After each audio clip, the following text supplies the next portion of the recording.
Assalamualaikum warahmatullahi wabarakatuh. Hari ini kami akan memberikan materi tentang Sunan Bonang.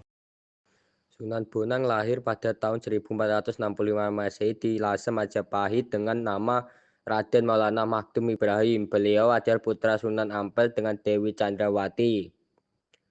Lahir Maulana Maghdum Ibrahim 1465 Lasem, Kerajaan Majapahit. Meninggal pada tahun 1525 Tuban, Kesultanan Demak. Dimakamkan di Kutorejo, Tuban, Tuban Kebangsaan Kerajaan Majapahit, Kesultanan Demak. Pekerjaan: anggota Dewan Wali Songo, Imam Masjid Demak ke-1. Denominasi Sunni, murid dari Sunan Ampel, Maulana Iksan, Syekh Ismail Malaka, guru-gurunya istri Dewi Hira binti Sunan Bakalan, Syahid Maulana Maghdum Hussein, Sayyidah Dewi Ruhil, Sayyid Muhammad Kafi, Sayyid Abdul Salam, Sayyid Muhammad. Orang tua: Sunan Ampel, ayah; Dewi Chandrawati, ibu. Dalam hal pendidikan, Sunan Bonang belajar pengetahuan dan ilmu agama dari ayahanda sendiri, yaitu Sunan Ampel. Ia belajar bersama santri-santri Sunan Ampel yang lain seperti Sunan Giri, Raden Patah, dan Raden Kusen. Selain dari Sunan Ampel, Sunan Bonang juga menuntut ilmu kepada Syaikh Maulana Ishak, yaitu sewaktu bersama-sama Raden Paku Sunan Giri ke Malaka dalam perjalanan haji ke Tanah Suci. Sunan Bonang dikenal sebagai seseorang penyebar Islam yang menguasai ilmu fikih, usuluddin, tasawuf, seni, sastra, arsitektur, dan ilmu silat dengan kesaktian dan kedikdayaan menakjubkan.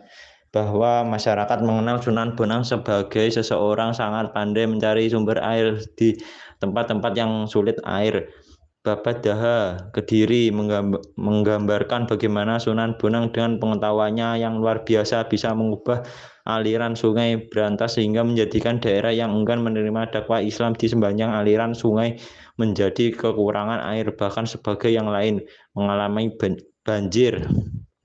Sepanjang perdebatan dengan kokoh Buto Locaya yang selalu mengecam tidak dakwah Sunan Bonang, terlihat sekali bahwa tokoh Buto Locaya itu tidak kuasa menghadapi kesaksian yang dimiliki Sunan Bonang. Karya sastra Sunting, Sunan Bonang banyak mengubah sastra berbentuk solo atau tembang tamsil. Antara lain Suluk Wijil yang dipengaruhi kitab Al-Siddiq karya Abu Sa'id Al-Khair. Sunan Bonang juga mengubah tembang Tombo Hati dari bahasa Jawa, berarti penyembuh jiwa, yang kini masih sering dinyanyikan orang.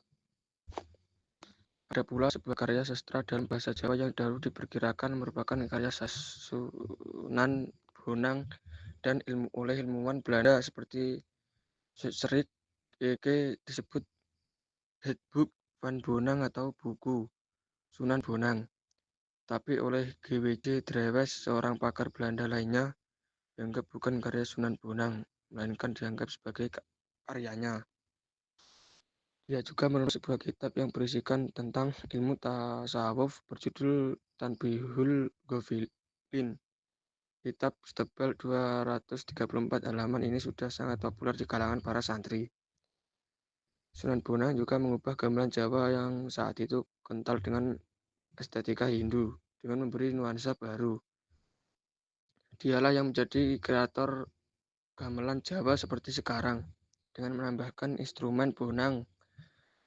Gubahannya ketika itu memiliki nuansa zikir yang mendorong kecintaan pada kehidupan transendental alam malakut. Tembang Tombo Hati adalah salah satu karya Sunan Bonang. Dalam pentas pewayangan, Sunan Bonang adalah dalang yang piawai membius penontonnya. Kegemarannya adalah mengubah lakon dan memasukkan tafsir-tafsir khas Islam. Kisah perseteruan Pandawa Kurawa. Sunan Bonang menyebarkan Islam dengan memanfaatkan kesenian dan kebudayaan Jawa, khususnya melalui musik, gamelan, wayang kulit, dan karya sastra seperti suluk dan tembang Macapat. Beliau menggunakan alat musik bonang dan mengubah tembang-tembang yang berisi ajaran Islam, serta memasukkan nilai-nilai keislaman dalam cerita wayang kulit.